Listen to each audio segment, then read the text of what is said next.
moi, faire un film part toujours d'une rencontre. Ce matin, j'ai pris un train, très tôt. Un train qui file vers Vichy, à travers la campagne. Un voyage qui garantit la rencontre. Dans quelques kilomètres, j'ai rendez-vous avec l'équipe de France de sport adapté.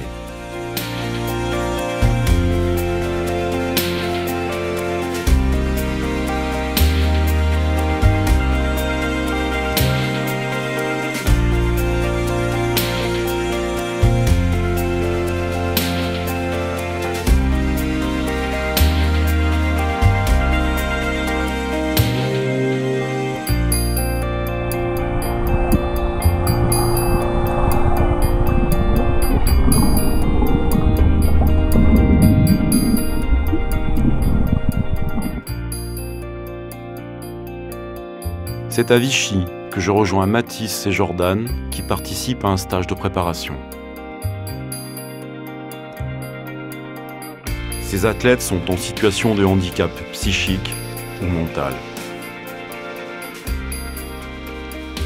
Pour les accompagner et les aider, il faut des femmes et des hommes engagés au niveau sportif, mais aussi au-delà, pour aider les athlètes à gagner en autonomie.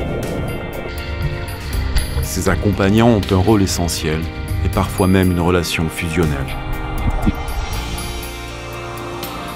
Je vais me plonger dans cet univers étonnant où s'entremêlent performance, humanité et surtout humilité.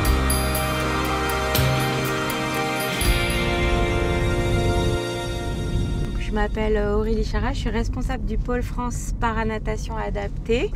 Donc c'est une structure qui appartient au projet de performance fédérale de la Fédération française du sport adapté, qui donc a pour mission d'accompagner les nageurs en situation de handicap mental dans leur projet de performance. Je suis trop content que Bertrand a choisi toi comme référente envers moi. Pourquoi? Parce qu'on s'entend bien? Oui, et oui, depuis que tu as fait ta formation sur l'autisme, j'ai l'impression qu'à propos de l'autisme, on a plus d'accord qu'il y a un an avant que tu la fasses. Parce que du coup, on peut avoir des discussions qui sont plus intéressantes pour toi? Oui. D'accord. Donc Géraldine, en fait, tu peux nous expliquer ton travail? Je suis ce qu'on appelle AVA, c'est accompagnement vers l'autonomie, où je suis avec les nageurs tous les temps en dehors des entraînements pour être sûr qu'ils soient bien, en fait, qu'ils se sentent bien, qu'il n'y a rien qui les embête, pour qu'au moment de l'entraînement, au moment de la compétition, ils soient vraiment dans la performance et qu'il n'y ait rien d'autre qui vienne les parasiter.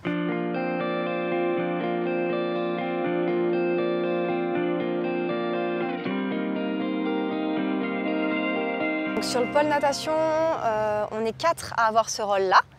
Et on aide vraiment les nageurs au quotidien, mais les aider pas en faisant à leur place, mais pour essayer de les emmener à comprendre, à cheminer pour qu'ils puissent arriver à le reproduire tout seuls, dans le cadre du pôle bien sûr, mais aussi chez eux surtout, pour qu'ils puissent après être autonomes dans leur quotidien. Et on est disponible en fait autour des nageurs pour pouvoir gérer également tous les à côté. C'est aussi le lien avec les familles, avec l'entourage, avec le milieu éducatif, pour voir s'il y a des choses qui peuvent être intéressantes ou s'il y a un besoin sur le stage dans la continuité de leur projet en fait.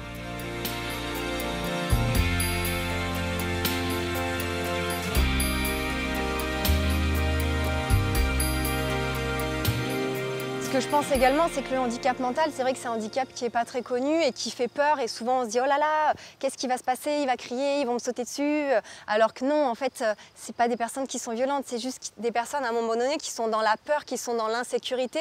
Et en fait, si on était plus formés, accompagnés, sensibilisés au fait qu'ils ont juste besoin d'être rassurés, d'être aidés, le handicap mental se ferait moins peur parce qu'en fait, c'est juste ça.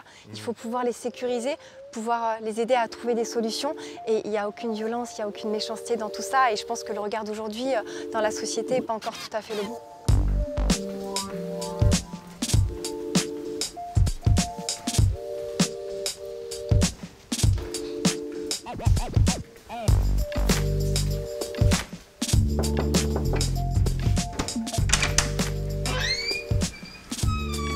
Ça va? Ouais.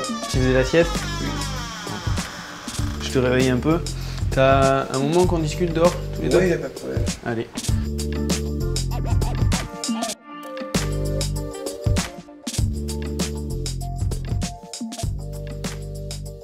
sais et tu prouves que tu es capable de faire des choses tout seul.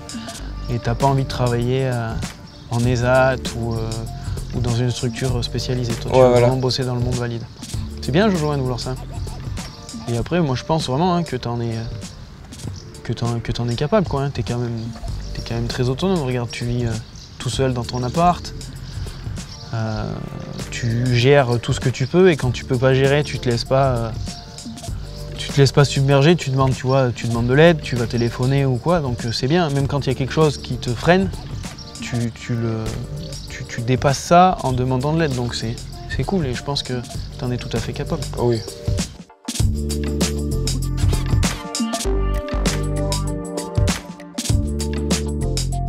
Enseignant d'activité physique adaptée pour des personnes en situation de handicap mental.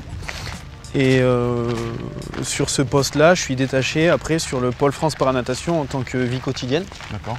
Le but, c'est que vraiment les sportifs ils deviennent de plus en plus autonomes. On les aide sur cette démarche-là. Donc Jordan, c'est quelqu'un qui, chez lui, a quand même une grande autonomie et quand il a besoin de quelque chose, il va m'appeler ou il va me poser des questions. Moi, je vais lui donner un peu les choses à faire, les démarches et après, il essaye de se débrouiller tout seul, quoi. Et il y arrive vraiment de mieux en mieux et c'est chouette, quoi.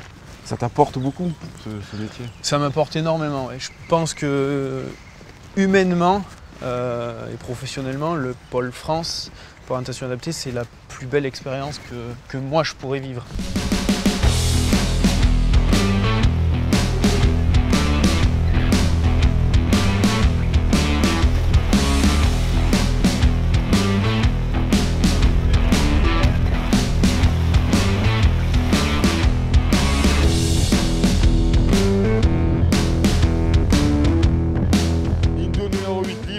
Mathis et Jordan dans la ligne numéro 7.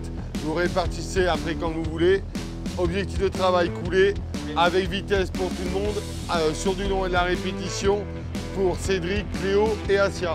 C'est bon pour tout le monde? Ok? Allez, comme vous voulez. Je suis responsable de l'accompagnement de la performance pour les nageurs du Pôle France et de l'équipe de France. Mon rôle, c'est plutôt le rôle technique avec le bassin, c'est-à-dire tout ce qui va être préparation des sportifs. Il faut savoir que la spécificité du Pôle France Paranatation adaptée, c'est qu'on n'est pas à plein temps sur site. Il y a une partie du temps où ils sont dans leur club et l'autre partie se trouve en stage pôle et donc majoritairement à Vichy. Et donc moi, mon travail, c'est de me débrouiller pour que les entraîneurs sur place puissent préparer les sportifs dans les meilleures conditions possibles et que nous, ici, on puisse être un complément, une valeur ajoutée de la préparation déjà qu'il faut en club.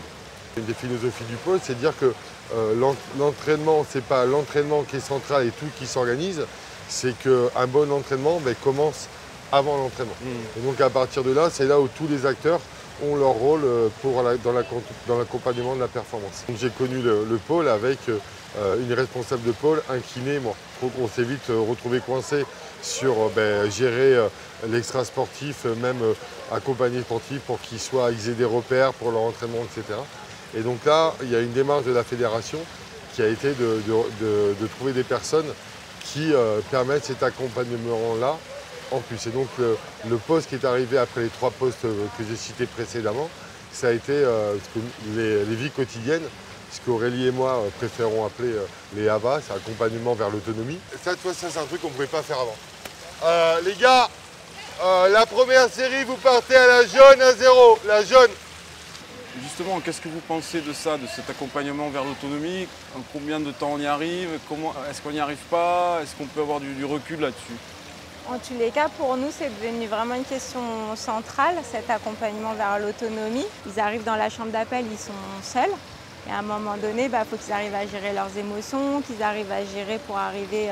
et que là, il n'y a plus personne, ils sont face à eux-mêmes et il faut qu'ils soient prêts et qu'ils se sentent solides. Donc, comme on disait, tout ce qui se passe en dehors du bassin, il faut qu'on puisse les accompagner. Et les AVA sont devenus des professionnels vraiment clés dans le dispositif, au même titre que les kinés, que le paramédical ou que les entraîneurs. Ils demandent de plus en plus à se déplacer seuls. Il y a notamment Jordan, donc je vais prendre Jordan comme exemple, qui la dernière fois sur Paris a demandé à ne pas avoir de personne pour l'aider à changer de la gare et qui l'a fait tout seul. Quand on connaît son histoire, c'est une vraie performance.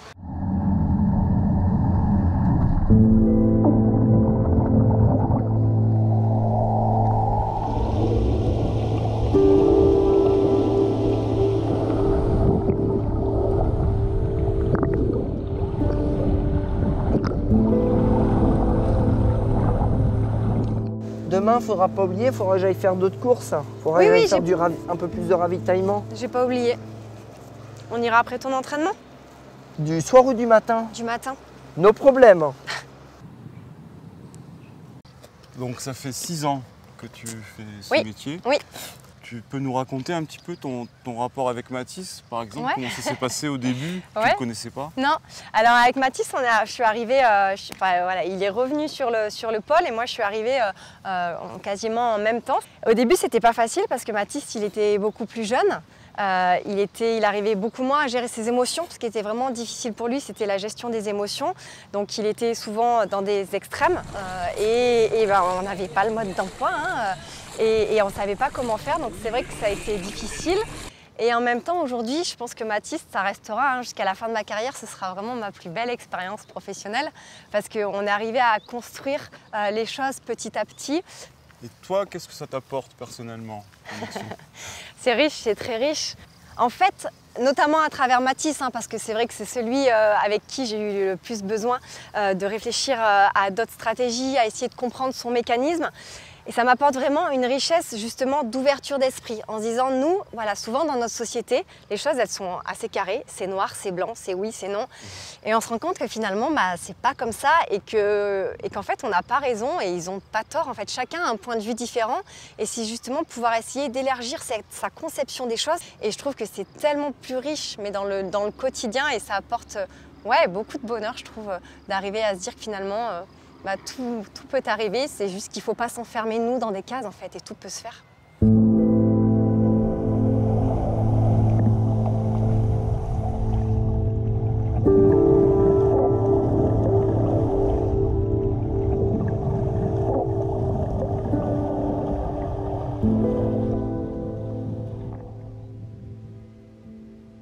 Quel trait de caractère, quelle qualité il faut avoir? J'ai remarqué sur le terrain que tu parlais doucement, avec douceur, calme, que tu étais à l'écoute. Parle-nous un peu de... Je pense qu'il faut pouvoir les sécuriser. Parce que pour la plupart, ils sont en échec depuis leur plus jeune âge parce que justement, ils ne rentrent pas dans les cases. Donc pour eux, en fait, c'est vécu comme un échec. Et pour nous, encore dans la société, malheureusement aussi, c'est vécu comme des échecs. Et le fait de pouvoir les sécuriser, leur dire « Ok, c'est pas grave, tu as le droit, tu n'y es pas arrivé, tu l'as pas interprété comme ça, tu t'es trompé, c'est pas grave, on peut trouver d'autres solutions. » Je pense qu'il faut vraiment pouvoir avoir cette ouverture justement et ce côté posé, calme en leur disant « Voilà, il n'y a pas de problème, c'est OK. » Et en même temps, je pense qu'il faut pouvoir être patient parce qu'il faut souvent répéter les mêmes choses. Il faut pouvoir également être assez ouvert justement pour accepter que certains comportements ne soient pas des comportements pour pouvoir baisser ou des comportements agressifs, mais en fait ils vont réagir comme ça parce qu'ils réagissent face à leurs propres blessures et à leur propre angoisse. Et il faut arriver à dire attends, stop, s'il réagit comme ça, c'est pas qu'il fait un caca nerveux, c'est pas qu'il pique une crise, non, c'est qu'à un moment donné, là il y a quelque chose qui l'angoisse, là il y a quelque chose qui lui fait peur, donc qu'est-ce que je peux mettre moi en place pour l'aider à affronter cette difficulté et de pouvoir le rassurer. C'est vraiment ça pour moi le plus important en fait. Toi quand même, oui. Tu prends beaucoup sur toi. Tu m'as dit que tu faisais de la course à pied, du yoga. Yoga. Est-ce que tu es suivi? Comment ça se passe? Comment tu décharges un peu toute l'émotion que tu prends tous les jours là? Oui, c'est vrai que des fois, effectivement, on absorbe leurs émotions et ça peut des fois aussi induire chez nous certaines émotions. Je pense que la chance et la force qu'on a, c'est qu'on est vraiment une équipe solide en fait. Il m'est déjà arrivé des fois sur des compétitions, quand on est longtemps ensemble, on est ensemble de 6 h du matin à 10 h du soir, on est toujours en train de leur répéter, de répondre à des questions. Des fois, mentalement, nous aussi, on n'y arrive plus parce que ça fait beaucoup. Et moi, il m'est déjà arrivé de dire oh, là, j'y arrive plus, je sais plus, j'ai besoin d'une heure pour moi de me mettre dans ma bulle.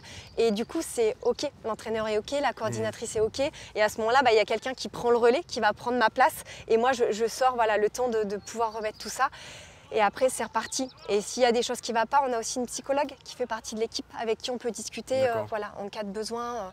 Je pense que notre force, c'est vraiment voilà, cette équipe soudée et le fait de savoir que nous aussi, il y a des moments où on peut avoir des moments de faiblesse et que justement, c'est pas de la faiblesse, hein, c'est qu'à un moment donné, c'est de l'entraide et qu'on peut avoir cette entraide entre nous. Et je pense que sans ça, ce serait compliqué.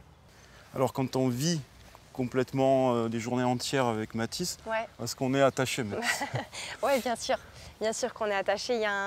Et en même temps, c'est ce qui permet aussi d'avancer professionnellement. Je pense que j'ai une confiance en lui aujourd'hui que je n'avais pas au départ, parce qu'à des fois, à chaque fois, je me disais, oh là là, comment il va réagir, qu'est-ce qui va se passer? Là, j'ai une confiance en lui aujourd'hui qui est totale et une admiration pour lui. Et je pense que cette confiance, elle est réciproque et c'est ce qui nous permet d'avancer. Et du coup, oui, il y a un attachement, bien sûr, qui est fort. Et c'est vrai que souvent, en dehors des stages, souvent, je pense à lui et je me dis que je serais contente de le revoir, de retravailler avec lui et ce qui peut lui arriver. Oui, me touche. T'as des cachets par rapport à ta sensibilité au pollen? Ouais, mais je sais pas où qu'ils sont, il faudra demander à Charlie. J'appellerai ta maman si tu veux. Bonjour, excusez-moi de vous déranger, c'est Géraldine du pôle natation. Vous allez bien? Ouais, je vous appelle juste pour une petite question par rapport à Mathis, parce que là, il y a pas mal de pollen sur le stage. Et Mathis nous dit qu'il est allergique et qu'il a des médicaments dans sa trousse, mais il se rappelle plus trop ce que c'est ni comment il doit le prendre. Ouais, là, il tousse un petit peu. Sa maman, elle est vraiment géniale et c'est vrai qu'au début, quand je ne savais pas trop, c'était vraiment, c'est encore un appui sur lequel voilà, je peux compter, je peux m'appuyer quand des fois je suis en difficulté. Elle m'a vraiment aidée à comprendre le fonctionnement de Mathis pour qu'on puisse, nous, ici, là, en interne, trouver des solutions pour l'accompagner quand il était en difficulté émotionnellement parce que le sport et le sport de haut niveau engendrent forcément beaucoup d'émotions positives et négatives et du coup, il faut arriver à régulariser un petit peu tout ça. La rencontre avec Mathis, elle s'est passée lors d'un stage qui était organisé par sa ligue. En fait, j'étais venu, on sortait des Jeux paralympiques de Londres, et j'étais venu voir s'il y avait des potentiels. Et il y avait notamment un nageur qui allait dans l'eau, qui sautait partout, un petit peu comme on a vu son entrée dans l'eau, et qui hurlait, qui balançait, tout ce qu'on peut voir de ce que Mathis a énormément progressé sur justement la gestion de cette image-là qui renvoie. Tout d'un coup, en fait, ce jeune homme s'allongeait et avec un seul mouvement de bras, j'ai vu une accélération qui s'est passée. Et je sais pas, j'ai senti le truc et j'ai dit à tout le monde, c'est lui. Donc on m'a bien demandé si j'étais vraiment sûr de moi. Quelques centièmes ou une demi-seconde, il m'a dit? Là, il t'a mis quelques centièmes. Quelques centièmes? Ouais. Pourquoi? Parce que j'ai une bonne coulée? Ouais. Voilà, sa force, c'est sa coulée. Et là, il a pris conscience de cette force il n'y a pas très longtemps. Et là, c'est là où ses temps ont explosé. Jordan, c'est quelqu'un qui est assez complexe à entraîner. Et dès qu'il ouvre des portes, faut les saisir. Alors, qu'est-ce que ça veut dire? Ça veut dire que Jordan, moi, la plupart du temps, je le laisse tranquillement se mettre à l'eau, nager. Et tout d'un coup, il y a un truc qui va se passer. Et là, il va être disponible. Et à partir de là, on va pouvoir travailler.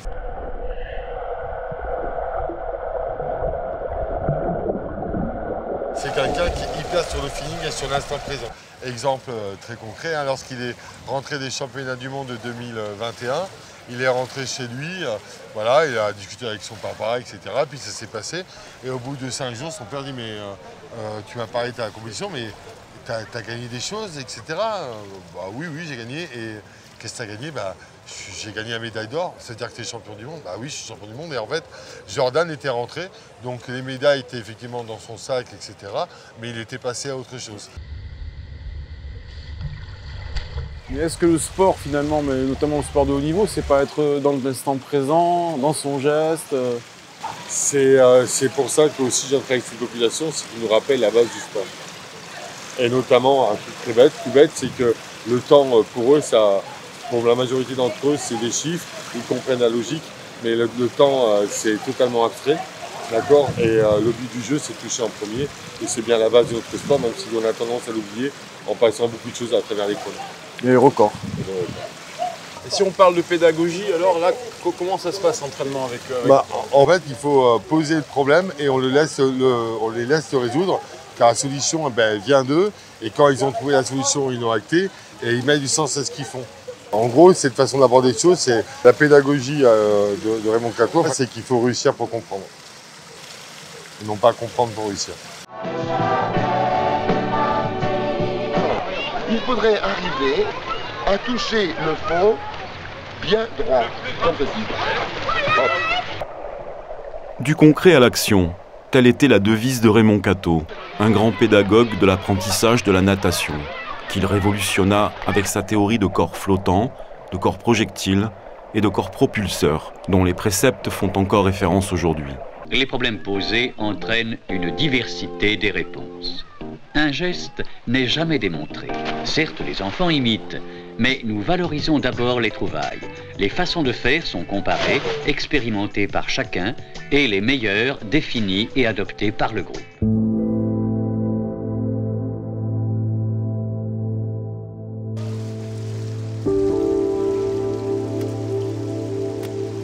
Ça a été ce matin les rotations? Oui, du coup, la diète, nickel, ils sont tous passés. On a commandé 3 pique-niques pour demain. Oui. On a pris Marie, Amaury et Cédric. Compte demain matin, entraînement 7h au bord du bassin. Ça va piquer. J'ai vu. Et vendredi aussi.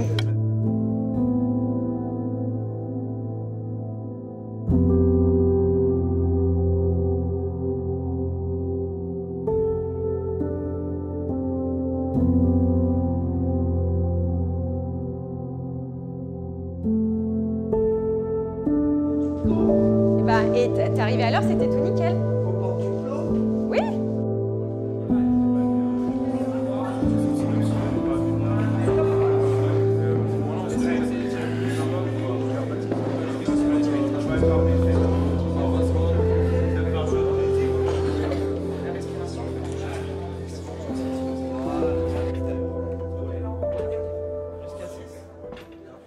Quelle est ton intervention justement dans le sport adapté? Donc le sport adapté, j'ai 2 champs importants avec la Fédération française de sport adapté. Alors une ici avec le pôle France Natation Sport Adapté qui est en résidence entre 17 et une vingtaine de semaines par an dans l'établissement, avec lequel j'ai une mission de préparation physique et j'ai une deuxième mission toujours avec la Fédération française de sport adapté dans le cadre de la préparation aux Paralympiques avec un athlète.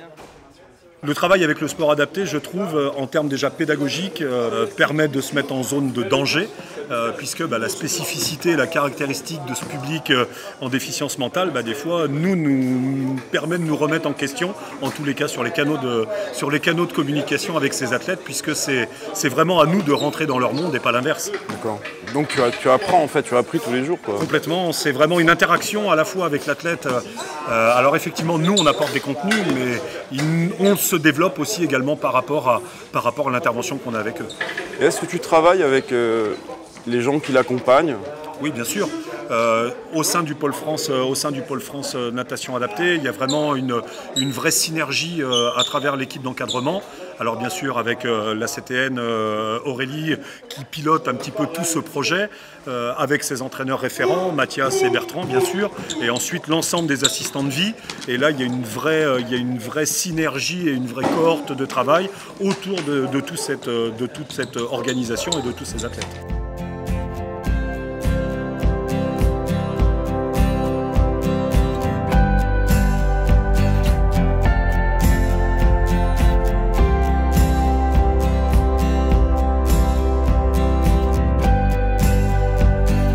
Alors, on va faire un petit point ensemble au niveau de la nutrition. Oui. Donc, tu as mangé quoi ce midi, là, au crêpes? Je crois que c'est du riz avec du bœuf. Est-ce que toi, une fois de temps en temps, ça t'est déjà arrivé d'aller au McDo en tant que diététicienne? Je me souviens pas de la dernière fois.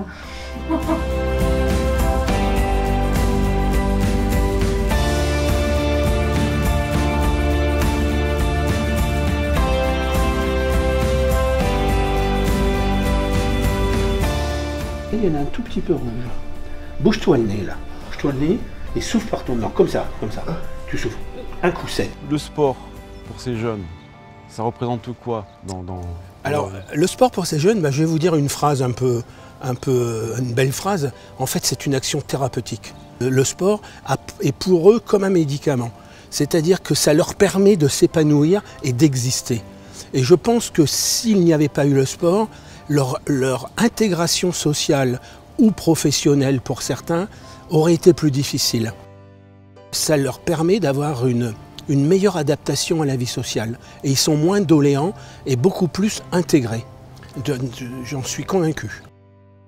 Moi j'ai une bonne relation avec Jordan. Alors avec Jordan on ne peut pas dire qu'on est amis parce qu'il y a cette relation staff sportif, mais c'est vrai qu'on est en contact très régulier. C'est le sportif avec lequel j'ai le plus de contact en dehors des stages et des compétitions. Et ça fait combien de temps donc Moi je suis arrivé ici en 2020, donc ça fait 3 ans. Ça fait 3 ans que c'est un jeune qui me touche, qui me parle et avec qui on a des super relations.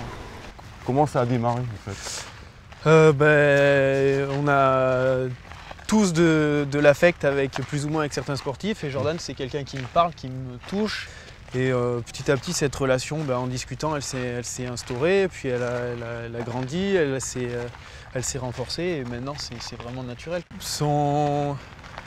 Son caractère, sa façon d'être, Jordan c'est quelqu'un, il faut qu'il nous laisse rentrer dans son monde, dans sa bulle. Je trouve ça touchant, quoi. C'est un peu comme une reconnaissance de sa part. Donc je trouve ça vraiment chouette, quoi. Puis c'est quelqu'un que j'ai envie d'aider, que j'apprécie énormément en tant qu'humain, que personne, et que ça me fait plaisir de l'aider, quoi. Et cet appart là, du coup, tu es en train de libérer Oui, je suis en train de tout refaire à neuf. Ouais, la peinture et tout. La peinture, surtout que tout est en peinture blanc, donc c'est salissant. Ouais. Du coup, je nettoie au possible, je le repeins, je remets plusieurs couches.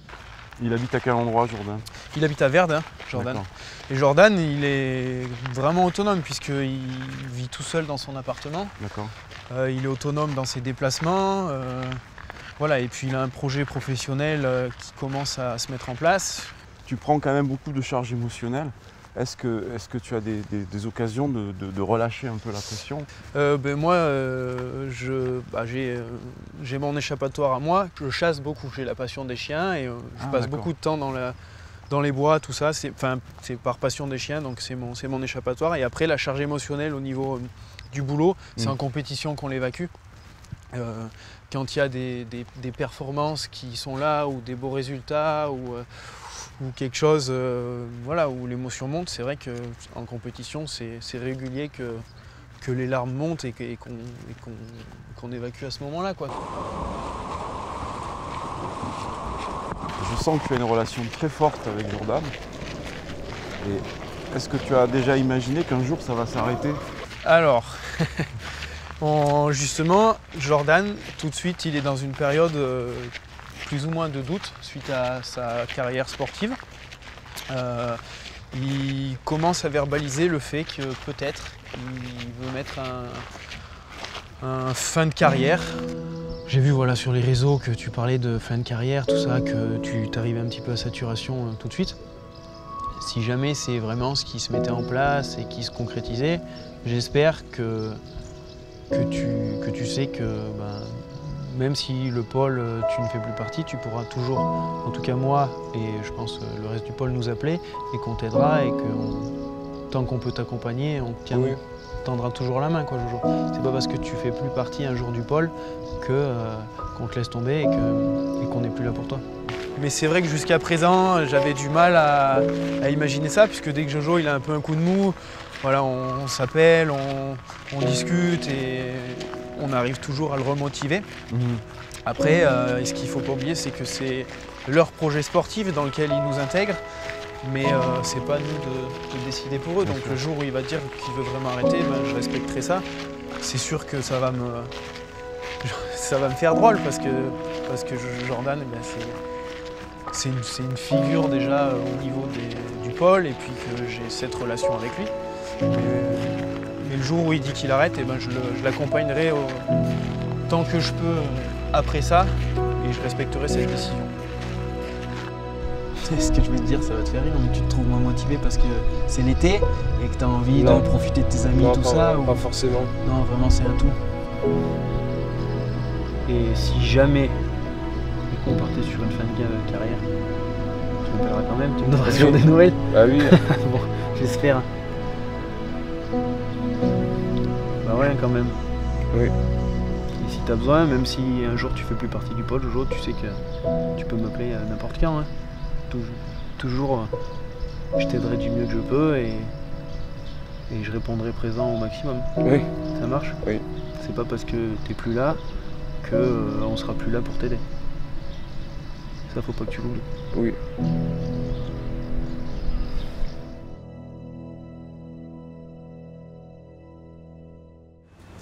Aujourd'hui se déroulent les Global Games, la compétition de référence internationale réservée au sport adapté. En effet, très peu de disciplines du sport adapté sont présentes aux Jeux paralympiques. Et les Global Games demeurent le rendez-vous incontournable.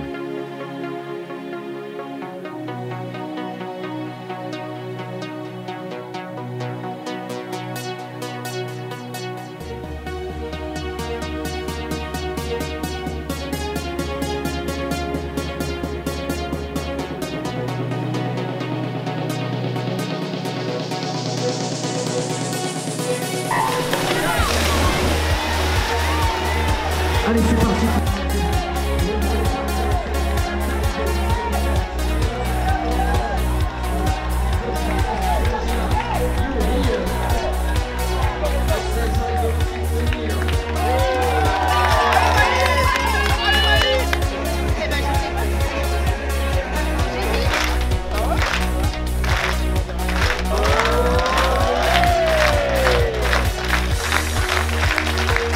L'équipe de France.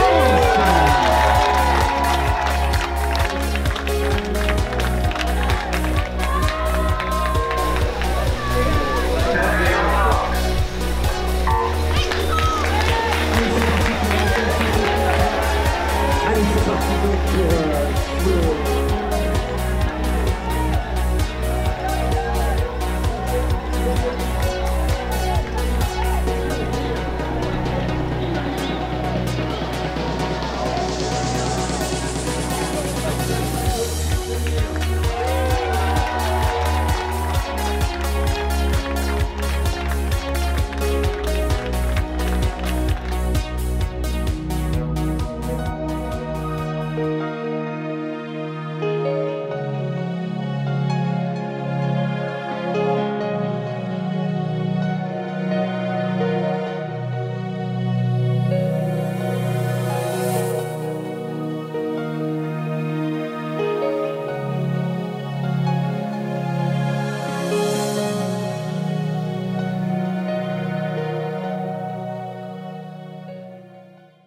Nous sommes à Vichy au Global Game.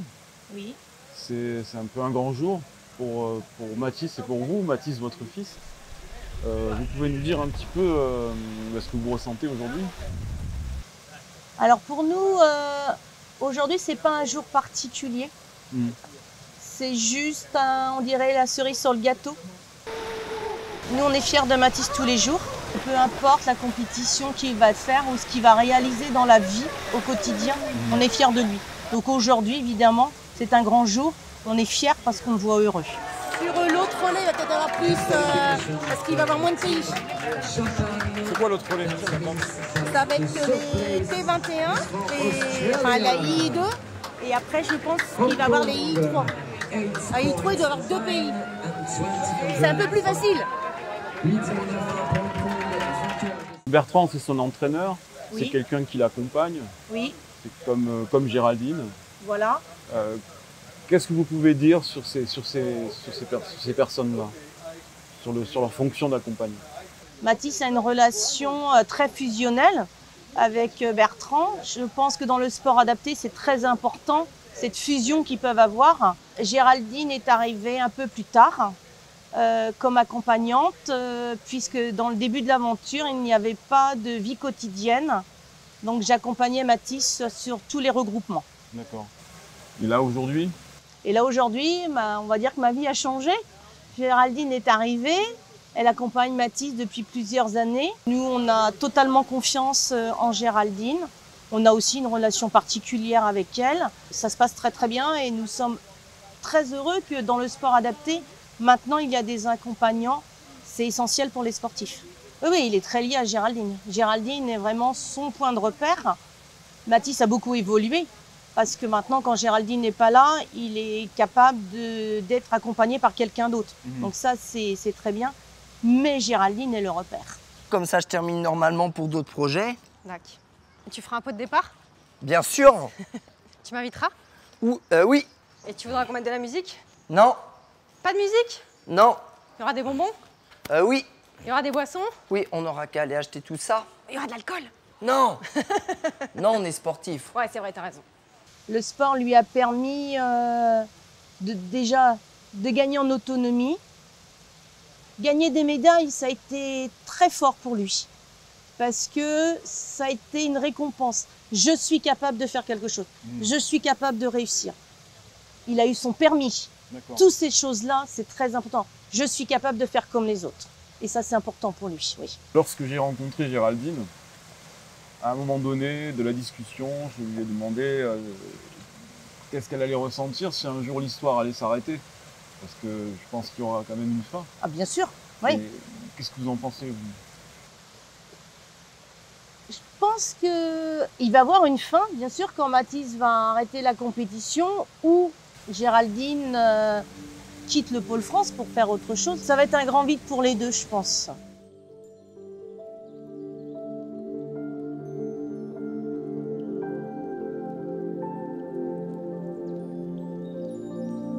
Nager léger, comme on danse. Rentrer dans un autre monde. Les corps volent dans l'eau. Je sais nager, je sais voler. Je sais danser, léger. Bertrand, si tu devais faire un bilan des Global Games? Un bilan très très positif pour le bilan des Global Games. Là, on a 56 médailles, avec les 3 classes ont été médaillées, aussi bien en relais. Donc déjà, ce qui est intéressant, parce qu'un relais, ça veut dire qu'il faut au moins avoir 4 nageurs performants, et aussi en individuel. Et après, aussi d'un point de vue organisation. C'est-à-dire que là, notre défi sur les Global Games, c'était d'individualiser au maximum la préparation et l'implication de chaque nageur, alors que nous avions 21 nageurs, ce qui était aussi un record pour nous. Aussi pour le bilan positif, avoir terminé au nombre de médailles d'or, c'est-à-dire 30 médailles d'or, première nation lors des Global Games en natation, devant les Brésiliens, a été offert aussi une concrétisation du travail de tout le monde. Et ça fait vraiment plaisir parce que là, c'est plus un nageur, c'est carrément une équipe. Et donc, ça valorise aussi bien les nageurs que le staff.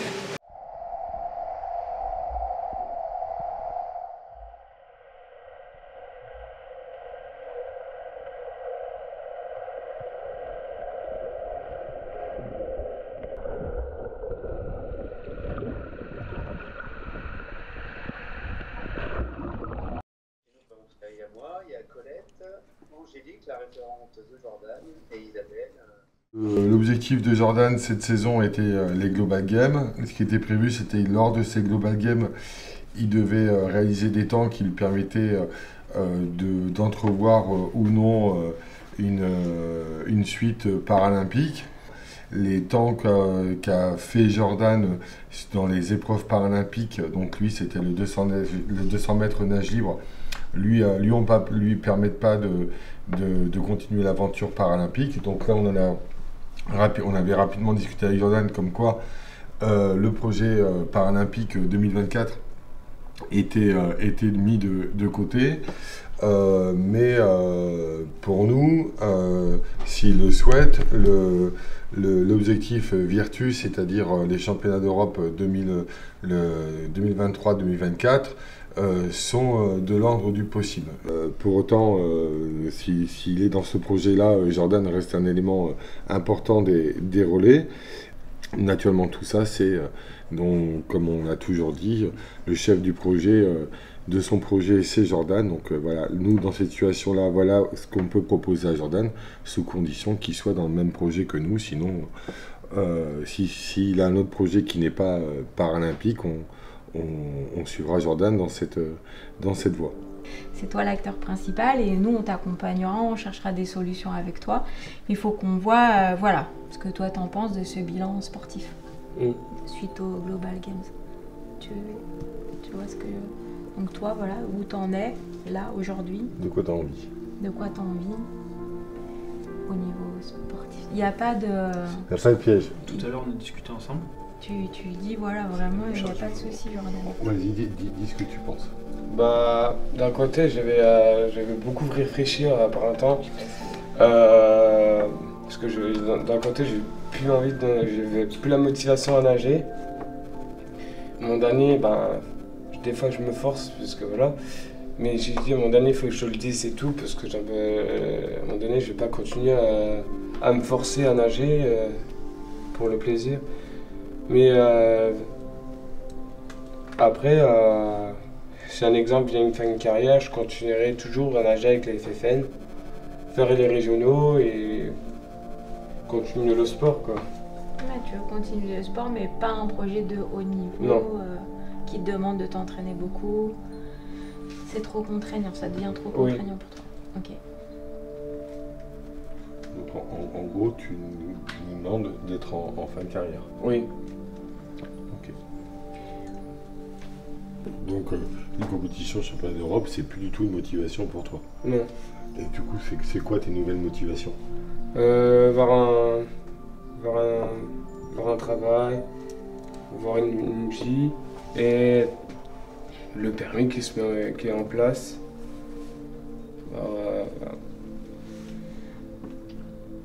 Ça veut dire quoi, avoir une vie? Une vie, genre un jour avoir quelqu'un dans ma vie, peut-être des enfants, je sais pas. D'accord. On peut pas deviner. Hein. Okay. Et avoir un permis, puis avoir un job. D'avoir plus de temps autre que nager. C'était trop contraignant. Oui. Après nager, je reste toujours en club, en natation. Mais je ferai plus les grosses compétitions internationales. D'accord. Bon, du coup, mon Jojo, par rapport à la vidéo qu'on a fait tout à l'heure, comment toi tu te sens? Qu'est-ce que tu en as compris? Qu'est-ce qu'il en ressort pour toi? Je me sens bien. T'es soulagé? Ouais. D'avoir pu exprimer ton souhait? Oui. Le pôle, c'est une entrée au pôle, c'est une carrière et une sortie. Toi, t'es rentré, t'as fait ta carrière, t'as fait une belle carrière avec des titres de champion d'Europe, des titres de champion du monde, t'as eu des records du monde. Là, tu sors des Global Games, c'est le plus gros événement du sport adapté avec une médaille d'or. Et maintenant, du coup, que tu as fait cette carrière, et tu arrives vers la suite logique qui est cette sortie. Oui. Tu comprends ça? Oui.